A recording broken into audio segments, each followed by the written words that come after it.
Very well. Hello. My name is Pablo Pasos.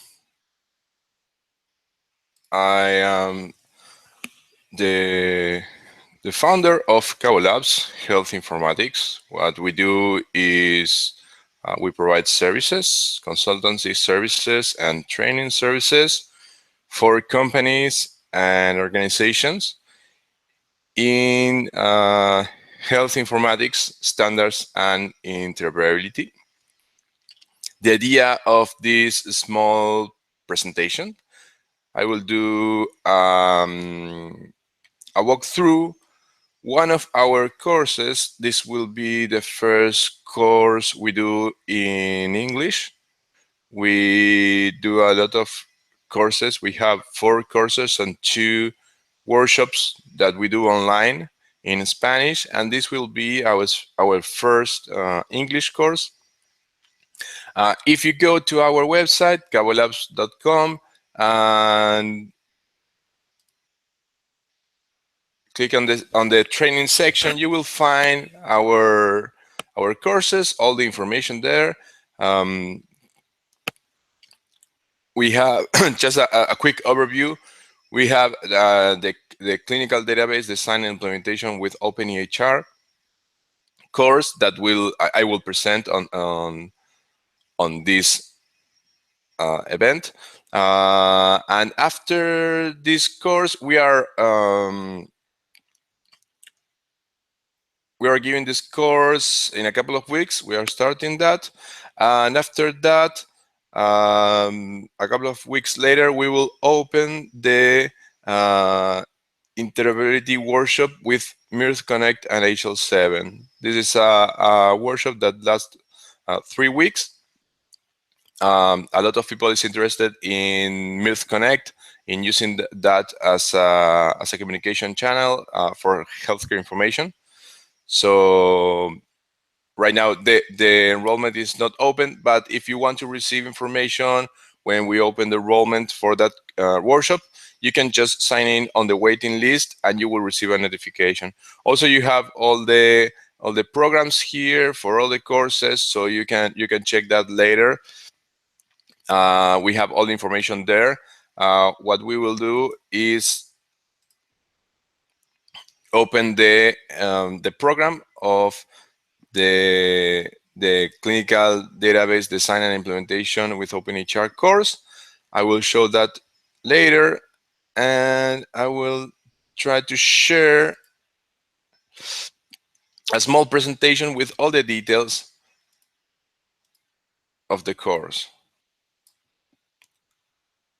If you have any questions, you can, and you are watching this live, you can use the chat that is available in YouTube. Yes, so ask any question anytime. So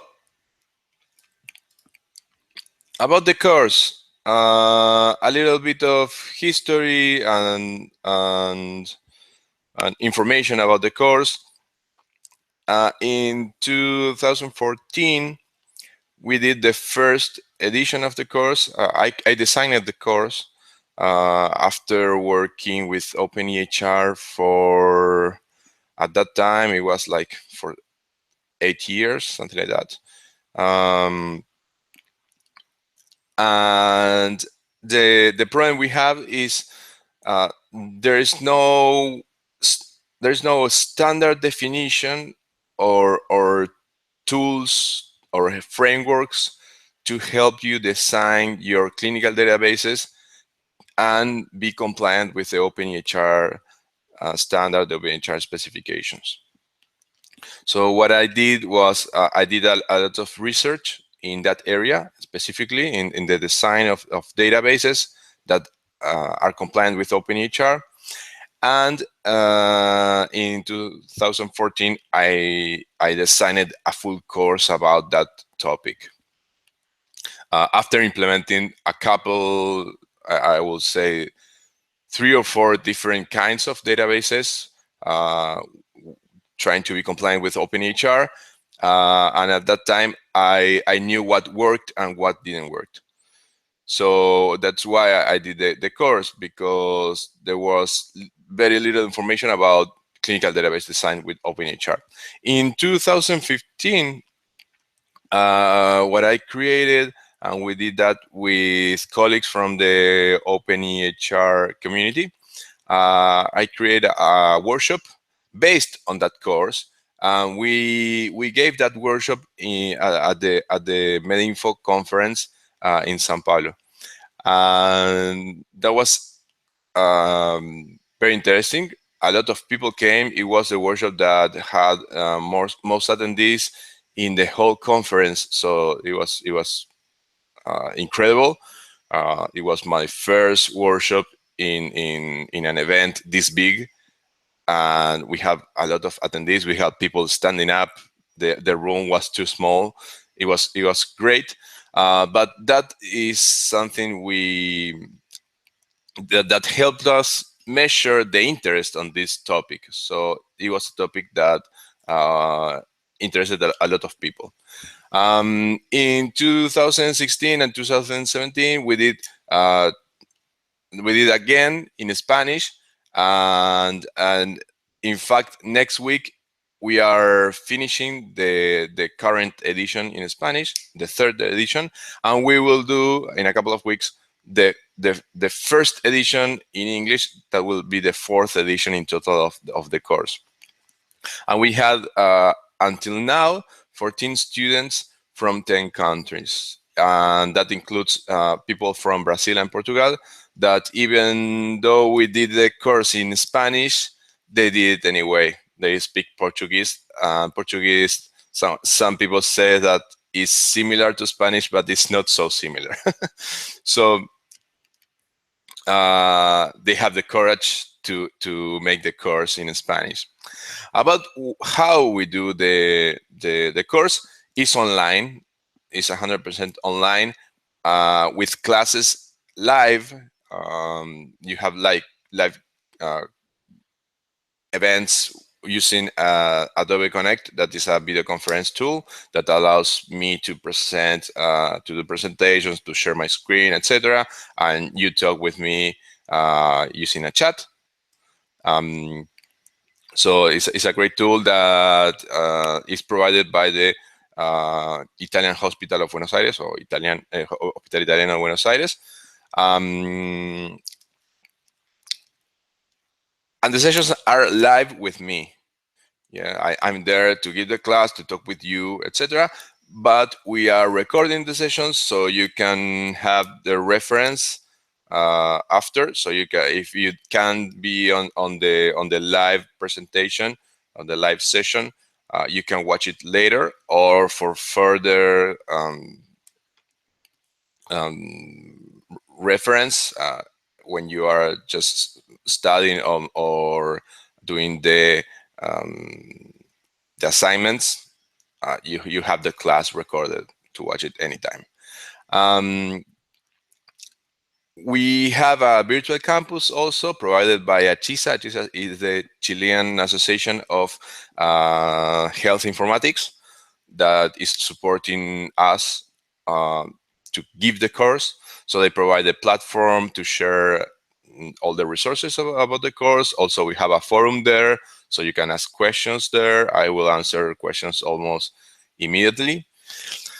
And about the certificates, we have two kinds of certificates. If you want just to do the course to gain information, we give for that people, we give the participation certificate. So it just says that you participate.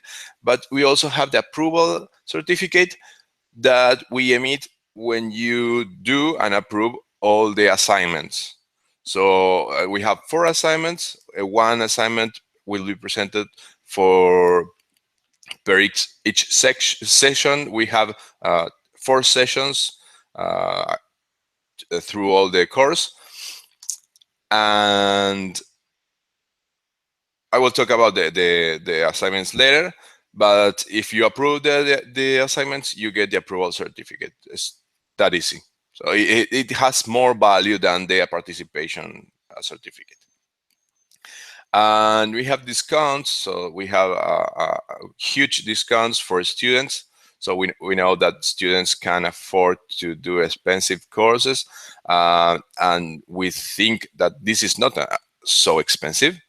And we tested that through 3 editions, and we maintain the same price as the initial one. So it's not so expensive, but we also help students to make the course. Students are undergraduate students, not postgraduate students. So if you are a master degree or PhD degree students, this discount doesn't apply. We consider you a professional. So about the course, the objectives is to just what I said.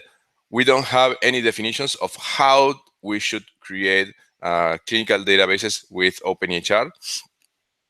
So the idea is to shorten the gap between the openEHR specifications and a concrete implementation in a concrete technology of a clinical data storage.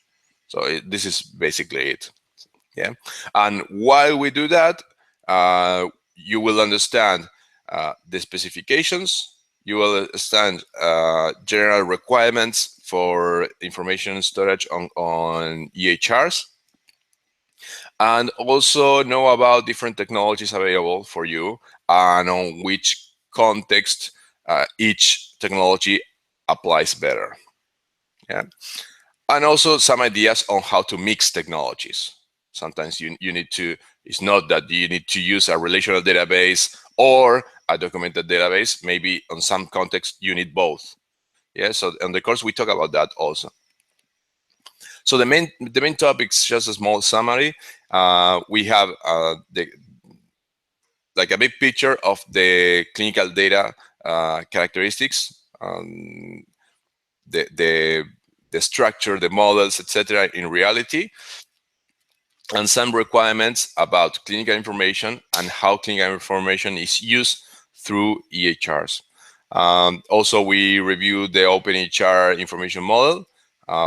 So this is basic for designing a clinical database that complies with that model. Also, we review database technologies, implementation techniques. We focus mostly on object relational mapping. So we show different types of um, techniques, but we focus mainly on how we work on an object oriented language or technology, and how we store information from that model into relational databases. That is the basic or the area that we do most focus on.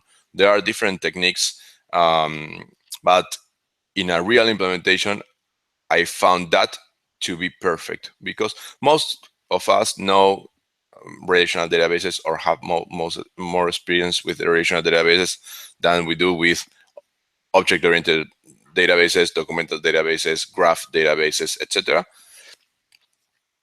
So this is why we focus on that area. And also we have one session is about how we use openEHR archetypes and templates in an application that is not related directly with the database, but is a basic how to use archetypes and templates to validate the data that we put in the database. So that's why we have a one class dedicated to that specific topic. And then we see some ideas and some requirements about data versioning, clinical data versioning, audit, synchronization, and ETL, extraction, transformation, and loading. Again, you can find the full program on this page, and the programs of other courses also. So the target audience of the course is for IT people. We are focused on on techies, really. If you are a developer, if you are a DBA, a tech leader, a consultant, someone who works with clinical information systems and who works with databases, and you are interested in openEHR, this course is for you. Yeah. So we have 4 live sessions of class. Through 6 weeks. The course lasts 6 weeks, and we do like the first 2 weeks we have 1 class per week. Then we have a free week in the middle to allow you to complete the assignments, and then we have our 2 weeks of class, and then another week to complete the assignments. That's the idea, and the evaluation is done from those assignments, and our 4 assignments are very small, but you will end up with a working database that complies with the openEHR standard that will support a subset of the information model, but you end up with something that works, and you understand that because you build that. So that is the basic idea. We give in the class some concepts, and on the assignments you try those concepts on a real implementation, and after the course you will have that experience. You will have a working database that complies with the standard, and you can go further. You can add more entities of the information model that are missing from that subset and complete your implementation. And that's it. That's the basic idea. If you want to complete and to have a full openEHR database built from scratch or almost from scratch. The 4 assignments have points, and all the assignments, the total number of points is 100, and you approve. We give the approval certification if you have half of the points, of the total points. As I said, the assignments are not huge. Different assignments have different points depending on the complexity of the assignment, and that's why we give 3 weeks in the middle, so you complete the assignments that take more time. Without having class in the middle. About the assignments, the idea is, as I told you, just build an openEHR database from scratch, and we add features and we add support to more entities step by step. So you learn one thing, you learn how to deal with the upper classes of the openEHR model, that is the EHR itself, the EHR status, that's where the reference to the patient is recorded, and also general structure like folders and compositions, that is the composition are the clinical documents. Yeah. And after that, you add the internal structure of the clinical document, but it's a subset of the complete structure. So you can add observations of vital signs and laboratory results, and from the document itself to data points. Yeah, so you design a database that stores all the structure in between. So there is a lot of structure in the middle, but you store real data, and we provide data sets so you can create the database, load the database with some test data, and make some queries. So the assignments also include to implement some queries on that database. And after that, we will add versioning to that database. So you will end up with EHRs, with clinical documents, but also with clinical documents that can be versioned.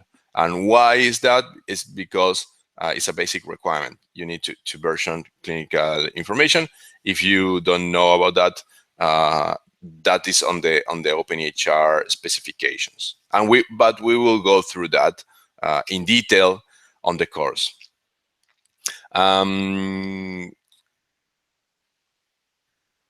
So the classes also allows me to provide you some tips and tricks on how to implement the database. One specific idea that we have is that the information model is not a persistent model. So we need to create a persistent model that is compliant with the information model, that is consistent and is equivalent in semantically speaking, but is focused on data store. It's not a reference model like the openEHR information model is. So that is one of the gaps we want to shorten. In the class, I give specific ways of how to transform the reference model into a data model. And we do that difference. There is people that tries to implement all the information model, like do a direct mapping between the information model and the database. And that is not a correct approach. Yes. And why is that? It's because the reference model is a generic model and it's not a persistence model. Yeah. So how you enroll on the course? We have an enrollment form that is available on the training page. Also, you need to fill that form. It's just your information, and the payment information and the payment methods is on that form at the end. Remember, when you fill the form, on the last step there is a submit button. If you don't click that, the form is not saved. That is how Google Forms work. But all the information about the payments and how you do that is also on that form, so you can print that. And when you do the payment for the course, you will receive access to the virtual campus, and there we will have information about the course. We will have resources, presentations, etc. We also have the forum there. So for the and after the class, we publish the recording of the class on the forum, on the virtual campus. So that is basically our how we communicate and how we share resources about the course. And after this, we will do, as I said, the Mirth Connect Interoperability Workshop. This is a 3-week workshop. We do one session per week, and it's mostly a practical workshop. What I do is I give a small presentation about a specific topic, and then we do some practical examples. So I share my screen, I show you how Mirth works on different use cases. If you don't know Mirth, just Google it. It's a great enterprise service bus or integration engine that works with most of the standards we use in healthcare to exchange data, like HL7, DICOM, etc., and supports most of the communication protocols and formats. Like you can exchange HL7 version 2, you can exchange XML in general, you can exchange HL7 version 3 XML, you can exchange DICOM, JSON, etc. So you have all the formats that we use in healthcare information exchange. All the examples that we show also are available to you, and all the source code of the applications we use is also available. And we try to use a lot of tools that are also open source, so you don't need to pay any licenses. And we try a lot of tools that allows you to communicate data, to evaluate the communications, to take a look at what is happening at the network level. So we have a lot of tools, and through the course, what we see what what is the Mirth internal structure, the communication channel architecture. We see different communication protocols, different message formats. We see different standards, HL7, DICOM. We also have examples about openEHR, so that is very interesting. Networking tools, and we a lot of stuff. If you like that kind of topics, those kinds of topics, or you are working on integration, this workshop might help you. If you don't know Mirth, you should. And Mirth is also open source, so it's a good thing. In Latin America, we like things that are free and that work as expected. So Mirth is a good combination of both. If you have any questions, you can ask on the live chat now, or just send me an email later. You have all my information there. I am Pablo Pasos. There's my email, my Twitter account, my GitHub, and my LinkedIn profile. Feel free to reach me. Remember that this course will start on, on May 29th, and the enrollments will be accepted until May 24th.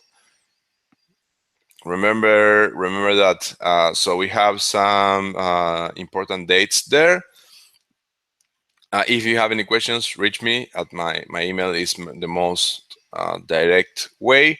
But remember, we are closing enrollments on May 24, and the course will start on May 29. And the first class will be on May 31st, yeah, on Wednesday, but the course starts on 29. And that's it. Thanks for watching this. This video will be available on YouTube, so you can watch it later and share it with any person that might be interested on the course or on the Mirth workshop.